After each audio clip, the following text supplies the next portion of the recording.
Hello everyone, आज जो मैं करा रही हूँ वो पोएम है हमारी अमेंडा। ठीक है। ये पोएम जो है एक लड़की, छोटी सी लड़की है, अबाउट 7 और 8 ईयर्स की होगी, उसके ऊपर बेस्ड है कि वो क्या सोचती है और उसकी मदर क्या सोचती है उसके बारे में। ठीक है ना। तो उसकी मदर उसको साथ कैसे बिहेव करती है, तो और वो कहाँ पे, मतलब उसका जो लाइफ स्टाइल है वो कैसा है। ठीक है ना। तो अब जब बात आएगी अमेंडा की, तो ये समझ लो, क्या याद कर लेना है कि वो कैसी है। Careless, indisciplined, escapist, inattentive. ठीक है ना। ये वर्ड्स इसके लिए रट लो कि जब उसके बारे में आएगा तो ये वर्ड्स आपके यूज होंगे। ठीक है। मैं बताऊंगी आपको कैसे कैसे ये यूज होंगे। और जब मदर की बात आएगी तो caring, disciplined, dominating, nagging, but does not know how to handle और टीच। ठीक है ना। तो ये बातें बस इसके अंदर ध्यान रखनी है। देखो, अब पहले आपको स्टार्टिंग से बता देती हूँ कि इस पोएम में क्या है। Don't bite your nails Amanda, don't hunch your shoulders Amanda, stop that slouching and sit up straight Amanda. अब देखो, उसकी जो मदर है वो हर टाइम उसको जो है बार बार हर बात पर टोकती रहती है। कहते हैं ना, जो बच्चे होते हैं उनको पसंद नहीं होता हर टाइम टोका टाकी, तो उनको लगता है, पर वो जो है उसको हर टाइम डांटने के बिहेवियर से, डोंट डोंट डोंट का मतलब ये है, ये दिखा रहा है कि मतलब उसको क्या करती रहती है, वो डोमिनेट करती रहती है अपनी, वो दिखाती रहती है कि मैं मदर हूँ और तुम छोटी हो। तो वो डोमिनेटिंग जो है फीचर मदर का आएगा। ठीक है ना। अब डोमिनेटिंग कर रही है तो वो साथ में ऐसा लगता है जैसे उसको डांटती रहती है हर टाइम। तो वर्ड क्या यूज करते हैं, नैगिंग। तो नैग का मतलब स्कोल्डिंग, NAG। ठीक है। तो डोंट बाइट योर नेल्स, अपने नखून मत काटो Amanda. Don't hunch your shoulders Amanda, ऐसे ऐसे अपने शोल्डर्स को मत उचकाओ। Stop that slouching and sit up straight Amanda. अब कोई बच्चे ऐसे लटक के बैठ जाते हैं, तो नहीं नहीं ऐसे नहीं बैठो, सीधे बैठो अमेंडा। तो इसका मतलब वो क्या सोचती है कि वो बिल्कुल ठीक बैठे, डिसिप्लिन में बैठे, गलत काम कोई ना करे। तो वो केयरिंग है ना। There is a language emerald sea where the sole inhabitant is me, a mermaid drifting blissfully। अब देखो, ये पहला पैराग्राफ उसकी मदर ने बोला कि ऐसा मत करो, ऐसा मत करो, पर वो तो कहीं है और ही है। एमेंडा क्या कर रही है, वो अपनी दुनिया में खोई हुई है। तो उसको क्या कहते हैं आप, एस्केपिस्ट, जो कि रियल वर्ल्ड से क्या है, हट गई है और जो एक पूरी दुनिया में अपनी फैंटेसीज की दुनिया में गायब है। तो वो कहती, क्या सोच रही है, देखो, देयर इज अ लैंग्वेज, वो सोच रही है बहुत बड़ी समुद्र है जहाँ पे कि where the sole inhabitant is me, जहाँ पर कि मैं अकेली रहती हूँ। उसको इसका मतलब क्या पसंद है, लोनलीनेस पसंद है, आज़ादी पसंद है, कि कोई टोकने वाला मेरे ऊपर ना हो। अ मरमेड ड्रिफ्टिंग ब्लिसफुली, वो फील करती है कि मैं क्या हूँ, एक मरमेड हूँ जो ब्लिसफुली मतलब बड़ी हैप्पीली उसमें क्या कर रही हूँ, ड्रिफ्टिंग कर रही हूँ। ड्रिफ्टिंग का मतलब लहरों के साथ साथ जो है चलती चला जाता है। वो स्विमिंग नहीं होती है। ड्रिफ्टिंग का मतलब होता है जैसे लहरें जा रही है तो उसी लहरों के साथ साथ वो भी बह के जा रही है। ठीक है ना। तो वो होती है drifting. Did you finish your homework, अब फिर उसकी मदर आ गई। तो फिर मदर देखो डांट रही है, did you finish your homework Amanda, क्या तुमने अपना काम खत्म कर लिया Amanda. Did you tidy your room Amanda, साफ किया अपना कमरा। I thought I told you to clean your shoes Amanda. तो ये क्या है यहाँ पर, उसकी एक तरह से ताना देना है। ताना दे रही है वो उसको, अरे मैंने तो सोचा तुम्हें कहा था, हम कहते हैं ना जैसे, अरे मैंने तो सोचा तुम्हें ये कहा था कि जूते साफ कर लेना, तो तुमने किए क्या। तो इसका मतलब वो ताना दे रही है ना कि मैंने तो कहा था मगर तुमने नहीं किए। उसको पता है कि उसने की, मदर को उसने नहीं किया, मगर उसको इसे ताना दे रही है। तो यहाँ पे क्या, एक तरह से वो, एक तरह से उसके ऊपर सटायर है। ठीक है ना। आई एम एन ऑर्फन, अब देखो वो अपनी दुनिया में खोई हुई है अमेंडा। तो भाई, आई एम एन ऑर्फन, वो सोचिए मैं तो ऑर्फन हूँ। ऑर्फन क्यों सोचती है वो अपने आप को, बहुत इंपॉर्टेंट क्वेश्चन है कि वाई इज शी ऑर्फन। क्योंकि देखो वो बच्चों को दे देंगे ये paragraph, I am N orphan roaming the street, ये वाला पैराग्राफ देंगे बोर्ड में। आपको वो क्वेश्चन दे देंगे कि इज अमेंडा एन ऑर्फन, या हु इज ऑर्फन, क्या वो ऑर्फन है। तो इज शी ऑर्फन, तो ये क्वेश्चन बहुत इंपॉर्टेंट है, क्योंकि बच्चे ढंग से नहीं पढ़ते हैं पूरी पोएम, ऐसे ही सोचते हैं कि उसमें से उठा के लिख देंगे। तो देखो इसमें लिखा है आई एम एन ऑर्फन, तो वो तो ये सोचेंगे कि भैया ये ऑर्फन कह रही है तो हो गया ऑर्फन, है ना। जो नहीं पढ़ेंगे पोएम को पूरा ढंग से तो उनको तो यही फील होगा। तो इसका मतलब ये है कि no, she is not orphan, she is an escapist. She puts, क्या कर देती है वो, अपने कान ही बंद कर लेती है। शी पुट्स, अपने कान क्या कर लेती है वो, बंद कर लेती है, dumb. She becomes dumb that she can not hear her mother's voice because she is inattentive. वो ये फील करती है कि मैं तो अनअटेंटिव बन जाती है और करती है कि भाई मेरे को तो सुनाई नहीं दे रहा कि तुम क्या बोल रहे हो। तो वो क्या है, और वो सोचती है कि मैं तो एक ऑर्फन हूँ, मेरा कोई नहीं है, और रोमिंग द स्ट्रीट, और मैं सड़कों पे ऐसे ही घूम रही हूँ। I pattern soft dust with my hushed bare feet, और अपने नंगे पैरों से मैं वो क्या कर रही हूँ, ऐसे ही मिट्टी उछालती हुई, जैसे बच्चे होते हैं लापरवाही की मिट्टी उछालते हुए जा रहे हैं, ऐसी सोचती है वो। द साइलेंस इज गोल्डन, शांति उसको क्या लगती है, बहुत अच्छी चीज़ है, गोल्डन है। द फ्रीडम इज स्वीट, आज़ादी बहुत मीठी है। Don't eat that chocolate. अब फिर उसकी कौन आ गई, मदर आ गई। अब देखो चॉकलेट मत खाओ अमेंडा, ठीक है ना। Remember you acne Amanda. अब देखो वो उसके लिए केयरफुल है, केयर फ्री है, बहुत ज़्यादा केयरफुल करती है कि भाई मेरी बेटी को ये ना हो, मेरी बेटी को ये हो रहा है तो ये नहीं करना चाहिए। तो उसको पता है उसको एक्ने है, मतलब उसको कोई प्रॉब्लम है, स्किन की प्रॉब्लम है, तो वो कहते हैं कि चॉकलेट खानी तो गलत होती है एक्ने में, तो तुम क्यों खा रही हो चॉकलेट, तो चॉकलेट मत खाओ। तो इसका मतलब है कि उसकी मदर जो है उसको बहुत ज़्यादा प्यार करती है, केयरिंग है। Will you please look at me when I am speaking to you Amanda. अब देखो अमेंडा इधर उधर मुँह कर लेते हैं, जैसे बच्चे कर लेते हैं कि सुनना, मेरे को तो सुनाई नहीं दे रहा, तो उसको गुस्सा आता है और भी उसकी मदर को। तो वो यही तो कहेगी ना कि मेरी तरफ देख के बात सुनो, जो मैं कह रही हूँ मेरी बात सुनो, मेरी आंखों में देखो। I am Rapunzel. अब देखो इसका क्वेश्चन बहुत इंपॉर्टेंट है, मैं आपको बताऊंगी सारे क्वेश्चन। रेपुंजल की स्टोरी, तो आई एम एन रेपुंजल। अब देखो वो कौन सी दुनिया में चली गई, ये सोचती है कि मैं क्या हूँ, Rapunzel.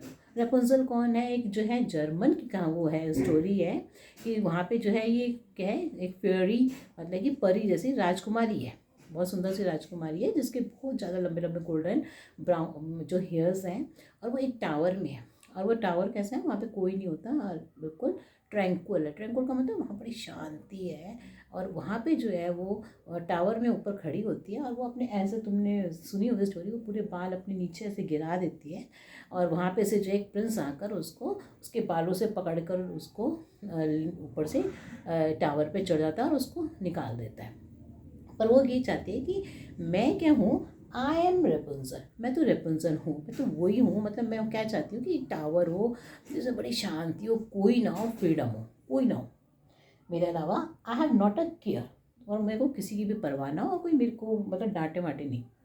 Life in a tower is tranquil and rare. तो कहती है जो लाइफ जो टावर में वो बड़ी कैसी है, पीस वाली लाइफ होती है, एंड रेयर का मतलब किसी किसी को मिलती है।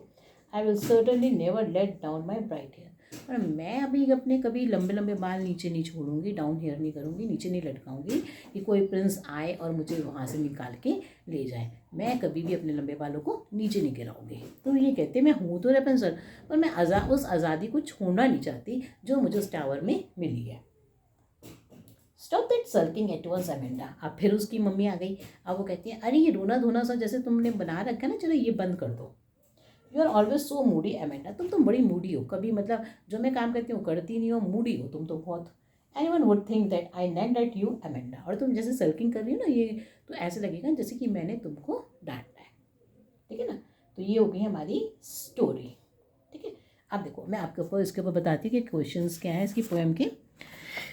द चाइल्ड, आप देखो इसका जो मेन क्या बात बनेगी, द चाइल्ड टर्न्स अ, जो चाइल्ड को नहीं यहाँ पे हम बात करें। आप देखो इसके तो हो गए आपके ये पॉइंट्स हैं, ये इनको आप लर्न कर लो भैया, ठीक है। ये 4 इसके words, careless, indiscipline, escapist and attentive.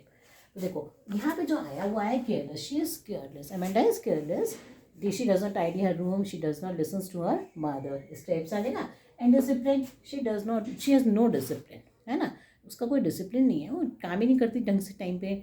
She does not polish her shoes, जो भी आपके दिमाग में उस टाइम पॉइंट है वो डाल सकते हो, मेन पॉइंट तो ये है। तो उसके बाद एस्केपिस्ट है। एस्केपिस्ट मतलब यहाँ पर कि she wants to escape from the real world, she wants to escape from the real world and move into the world of fantasies. Red line. She wants to move from the real world and move into the world of fantasies. कहानियों की दुनिया में चली जाती है कि I am Rapunzel, कभी वो सोचती है आई एम मरमेड, ठीक है ना, ऐसे सोचती है। नेक्स्ट जो है inattentive, she is inattentive because when her mother is speaking to her she is not attentive to her कि व्हाट इज शी स्पीकिंग, कि वो क्या बोल रही है, शी इज़ अनअटेंटिव, ठीक है ना। शी, आप देखो इसकी और ये तो बेहतर, ये आप याद कर लो बच्चों, इसकी ये हो गई बात। इसके बाद आपकी उसकी जो मदर है वो भी मैंने आपको बता दिया ना कि कैसे she is always dominating, she is always lagging her, her way of teaching her child is not correct. Caring, she is caring. अब देखो caring तो है ही वो. She tells her not to eat chocolate because it is not good for her acne, as she has acne, है ना. She tells her to sit straight because her posture will get wrong. तो इसका मतलब क्या है? She tells her to tidy her room, to clean her room, to polish her shoes. So she cares for her that she should be a disciplined child. है ना. ऐसे करके कहानी बनानी है अपने. बस यही वर्ड्स याद कर लेना, इतना ज़्यादा कुछ नहीं होता इनमें. अब देखो इसके बाद जो है, जो मेन चीज़ें मैं आपको और बता दूँ, तो एक दो लाइनें जो आपको इसमें रट लेनी है, वो क्या है?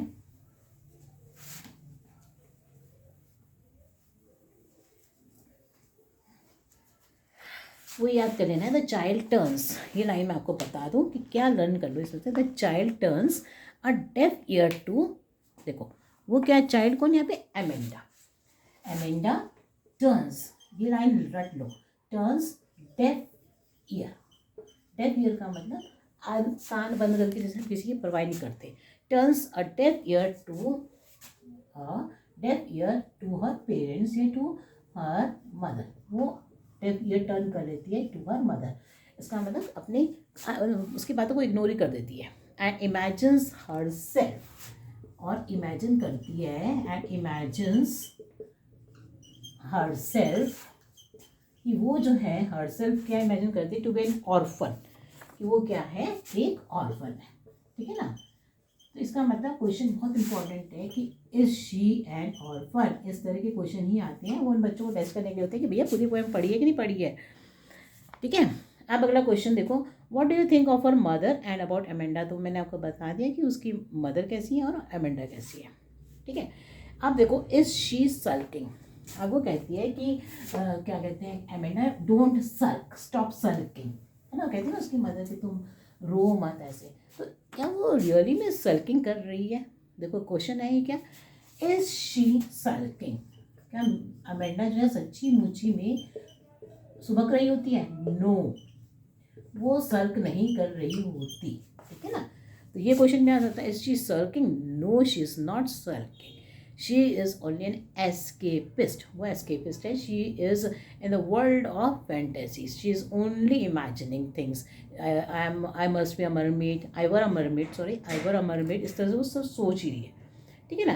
And she is not sulking, she is irritated. She is irritated, वो इरिटेट हो रही है. ठीक है. She is not sulking, she is irritated. किसकी वजह से? She is irritated with her mother. वो जो उसकी मदर क्या कर रही है? Mother nagging. वो इरिटेट हुई है, उसकी जो मदर उसको डांट रही है उससे वो क्या हो रही है? इरिटेट हो रही है. She is not sulking. ठीक है ना. ये बहुत इंपॉर्टेंट क्वेश्चंस होते हैं, क्योंकि इसमें जो है आपको क्वेश्चन को ये आपको पैराग्राफ से लगता है कि हाँ यही बात होगी, वो रो रही होगी. ठीक है ना. स्टोरी ऑफ रेपुंजल, ये आपको बता दी मैंने. ये आप इसमें लर्न कर लेना कि स्टोरी ऑफ रेपुंजल क्या है. विद जर्मन स्टोरी है, जर्मन फेयरी टेल है ना. जर्मन फेयरी टेल है. अब देखो इसमें जो पोएटिक डिवाइसेस हैं वो मैं बता दूँ आपको. पोएटिक डिवाइसेस में देखो इसमें जो है रिपीटिशन, एलिटरेशन, ये दोनों चीज़ें तो आपको समझ में आ ही जाएंगी कि रिपीटिशन भी हो रहा है और एलिटरेशन भी हो रहा है. रिपीटिशन एलिटरेशन देखो आप अपने आप ही दीजिएगा. डोंट. अच्छा, और इसमें क्या है? एनाफोरा भी है. रिपीटिशन, किसी शब्द का रिपीट होना, तो वो आपको पता चल जाएगा. मैंने आपको बार बार बताया. रिपीटिशन जैसे कि इसमें बार बार आता है एमेंडा एमेंडा, उसका शब्द रिपीट हो रहा है ना, तो ये क्या है? हमारा रिपीटिशन है. उसी तरह से क्या आ रहा है इसके अंदर? एलिटरेशन. एलिटरेशन का मतलब होता है जैसे कि बार बार एक वो अल्फ़ाबेट या किसी साउंड को रिपीट होना. तो जैसे इसमें आया यहाँ पर स्लाउच, ये वाला देखो line, stop that slouching and sit up straight. तो स्टॉप, स्टॉप, फिर स्लाउचिंग, है ना. ये वर्ड ऐसी लाइन में एसएस वाले आ गए. ये क्या है? एलिटरेशन है. तीसरा आप इसमें से ले लो एनाफोरा. एनाफोरा में देखो आपको मैंने बताया है कि एक शब्द का या दो फ्रेज का रिपीट होना, एनाफोरा में रिपीट होना किसी भी अक्षर का, मगर स्टार्टिंग की लाइन में, लाइन की स्टार्टिंग में. तो दिख रहा है आपको डोंट, डोंट, है ना. तो ये क्या है? डोंट. डोंट शुरू में आ गया लाइन के, क्या हो रहा है? रिपीट हो रहा है, तो इट इज़ एनाफोरा. ठीक है। और एक आएगा आपका एल्यूशन। एल्यूशन क्या होता है कि वो अपने आप को सोचती है कि आई वर अ मरमेड, है ना, वो क्या होता है एल्यूशन की दुनिया है। आई वर अ मरमेड, या मैं क्या हूँ मरमेड थी, या मैं क्या हूँ आई वर अ रपुंजल। जो ऐसी इमेजिनेशन होती है वो क्या कहलाती है कि हम जो है क्या है एल्यूशन की दुनिया में जी रहे हैं, असली दुनिया से बाहर है। So thank you for watching my video. Any problem, ask me in the comment box. And if you like my videos, then please do like, share and subscribe to my channel. Thank you for watching my video.